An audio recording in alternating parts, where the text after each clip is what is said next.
It's always fun when the storytellers create conversations that you can share forward. Arrow.net, ARROE.net. We are unplugged and totally uncut with A.F. Steadman. Hi, Arrow. How are you doing today? I am great. I'm so excited to be here. Well, I want you to know that I'm very excited to talk to you as well, because you and that imagination of yours, my God, you paint incredible pictures inside my thoughts. Oh, thank you so much. To hold the power of that, I mean, the way that you can work your words, I mean, that's a daily discipline, isn't it?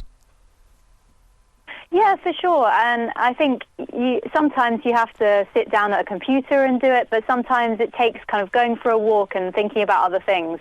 But I always work hard. I never let myself off the hook. You know, I keep trying to make it better. So hopefully, I'm glad you've enjoyed it. Well, I'm glad you just talked about going for a walk. I call that a transition walk, and I'll take several of them through the day, because as we transition through the day, that we need to go out there and we need to pull in the universe, basically. Yeah, definitely. And kind of see the day changing around us. Yeah.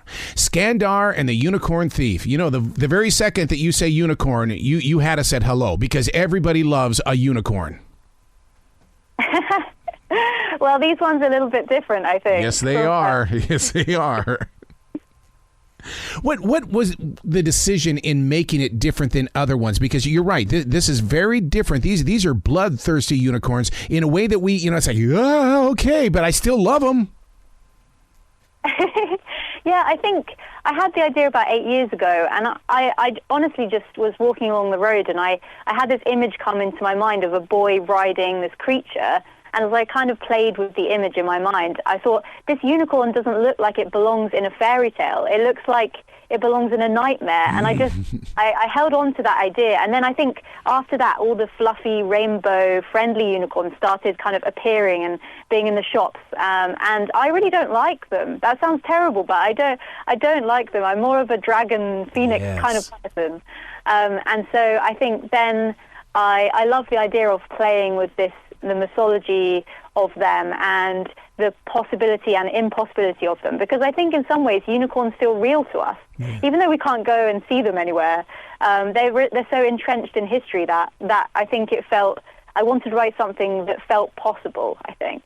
The only place that you could find a real unicorn was the Ringling Brothers and Barnum and Bailey Circus. And I do remember, and I'm sure they probably put something on their forehead and stuff like that, but at least they made it a part of the fantasy of going to a circus. Oh, yeah. Brilliant. So now you said that you started this 8 years ago. Let's talk about that, because I want young adult readers to understand that the process of writing doesn't happen in a week, that you take an idea from 8 years ago and you build upon it. You plant that seed. Yeah, so when I had the idea, I was doing my law exams, and I started writing down the names of the unicorns. The names of the unicorns in Skandar are kind of, they're elemental and magical and a little bit dangerous sounding, a little bit like racehorse names, I suppose, in their structure. So I started to write those down in a notebook, kind of loads and loads of them. And then I forgot about the idea. I kind of went back to law, but they were always there, the boy and the unicorn, on the edge of my mind. And I think sometimes when you're thinking about building a world, a fantasy world, it does take a long time to really kind of bring it to be ready to write it, I think. And then about 4 years ago, I felt ready, and I wanted to try writing. I wanted to try and kind of fulfill my dream. And so I started building this world, but I'd been preparing for it almost for quite a long time. See, that's the fun part about being a writer, is that when that idea first hits you, then you start taking notes, and then you break it down. I do a defrag journal where I sit there and I'll take an original idea, and it's like, okay, let's see if we can pull something from this, and then start building it in the planning stages. Yeah, exactly. And I think it's worth saying to kind of aspiring young writers, it's okay if things don't feel right, and it's okay to try out different ideas, because once you get to the point when someone is helping you and editing your work, you change all kinds of things. So it's worth just letting your imagination fly free.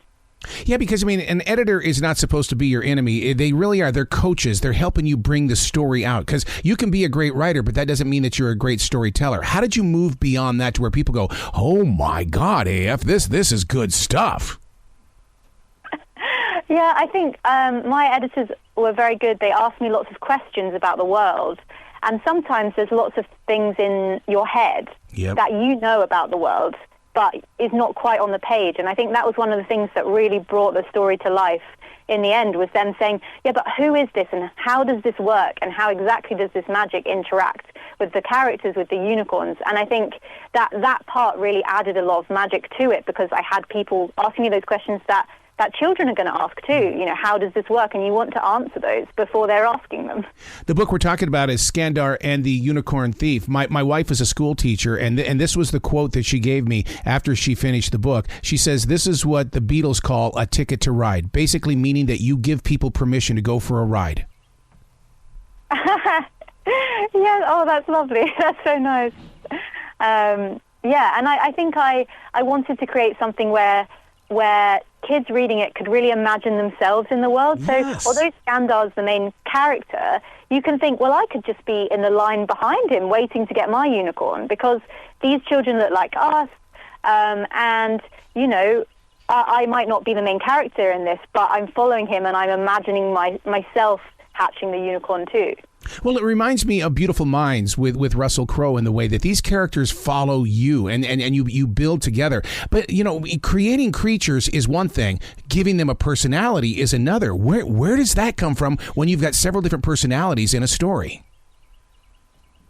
Yeah, it was really important to me that the unicorns had personalities. I didn't want them to talk, because I didn't think that would be very dignified for them, because they're very majestic creatures as well. But I wanted to create, especially with the four main characters, their unicorns and their personalities kind of interacting, and they wouldn't necessarily have the same personality as their unicorn either, which is the same as, you know, when we make friends in real life, they're not always like us. So it was trying to convey the unicorn's personalities without words, which was fun. And I think I kind of thought about horses and other animals and how they express themselves when I was doing it. I'll tell you where my mind went inside the story, and this is just my childhood, just because I was always fascinated with space, is that it's like I want to get on that Hubble Space Telescope and hone in on Skandar, because it's like you make it feel so real. I'm glad. That's exactly what I wanted, because when I was growing up, I loved those stories, you know, going through the back of the wardrobe in Narnia, or having a demon like in Philip Pullman's His Dark Materials. I loved that. When you're kind of at that age where you think, well, it's not real, but it could be, and you go and try that wardrobe door just in case. So now, to create this series, was it something that, 8 years ago, did you think it was going to be a series, or did it happen at the beginning, middle, or end? Because, I mean, you've got your hands on something here that people are going to be talking about. I still can't believe it, but I don't think I thought about a series at the beginning, but once I'd sent it to my agent, I started thinking about how the story would go. And I have it's going to be 5 books, hopefully. Wow. And wow. I had a strong idea when I sent it to publishers of where it was going to end up, which they also know. And I wanted something where the characters aged up every year. Yep.